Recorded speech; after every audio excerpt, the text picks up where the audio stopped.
Welcome to a new video series on historical controversies. Today we're going to ask that controversial question, just how reliable is Wikipedia? This is a question my students ask me all the time, and it's very difficult to give a simple answer. Instead, I usually end up telling them this analogy. It usually helps them, and I thought, hey, let's make a video and see if it helps you too. So let's jump into my analogy using the app Puppet Pals and see just how well this analogy holds up. Welcome to my analogy. Let's just say you want to find out some information on, World War I, and you think to yourself, where would be a good place to find that out? I know, the pub. Once you get inside, you look around and look, it's quite nice, but there's pretty much just the barman and two guys over there. Let's call them Dave and Bill. Now, Dave and Bill are in a pub in the middle of the day, so there's a good chance they've got some time on their hands. And you ask them, hey guys, what do you know about World War I? Oh yeah, I know a fair bit. I know a little bit too. Oh, that's great. Tell me about it. And Dave and Bill then tell you everything they know about World War I. This is kind of what Wikipedia was like back in the day. And this is when probably most history teachers would have been very correct in saying Wikipedia is not reliable, because Dave and Bill were the ones that contributed to the site. And who knows how they'd checked their stories. Are they just talking about stuff they've read about in a magazine somewhere or a war movie they've seen?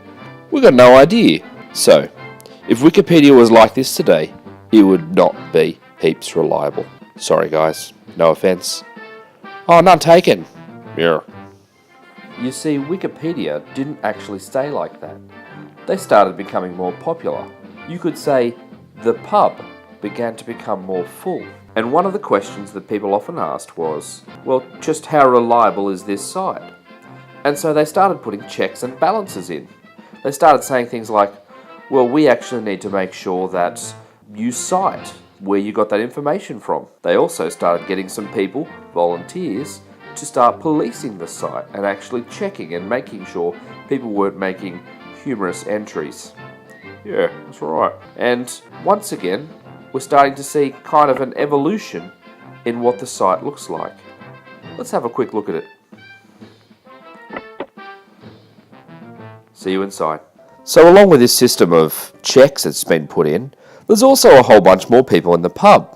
So if Dave and Bill start giving me rubbish about, there was this private guy and, Tom Hanks had to save him, someone will pipe up and say, no, you're thinking of Saving Private Ryan. And that other bit, I'm pretty sure, was from that movie Fury. And I think that other bit wasn't that Avengers? And so we get an increase in reliability. The more people that are in the pub, the higher the chances are that someone will know what they're talking about. And with the increasing of the checks and balances, Dave and Bill, helpful though they may be, actually end up being drowned out by people who know what they're talking about. And so, as the numbers have increased, the reliability of the site has increased as well, because more and more people are checking, there's more citations being put in, and there's more people to critique the information and correct it if it's wrong. And when I say heaps more people, I mean heaps and heaps more people. So I guess the question needs to be asked, is Wikipedia therefore an incredibly reliable source? Is it perhaps the most reliable source out there? Well, that's a great question. And the answer is yes and no. Sound confusing? I've brought along a friend today, and he's going to try and explain it to you. You may recognise him. Yes, it's Albert Einstein. Now, the funny thing about Albert is he's going to sound very much like me, because I don't know how to do his accent. So, over to Albert. Thanks, Scott. Now, the thing you've got to know is that not all topics are as popular as World War I. So the more popular a topic, the more people will go to the site and will know more about it and will be bothered to critique and to improve that site. But if you go to a lesser known topic, well, very few people are going to be there, very few people are going to bother to critique it, and very few people are going to know about it. So, well-known topics are incredibly reliable. Lesser-known topics, or very specific topics, may be less reliable because less people go there.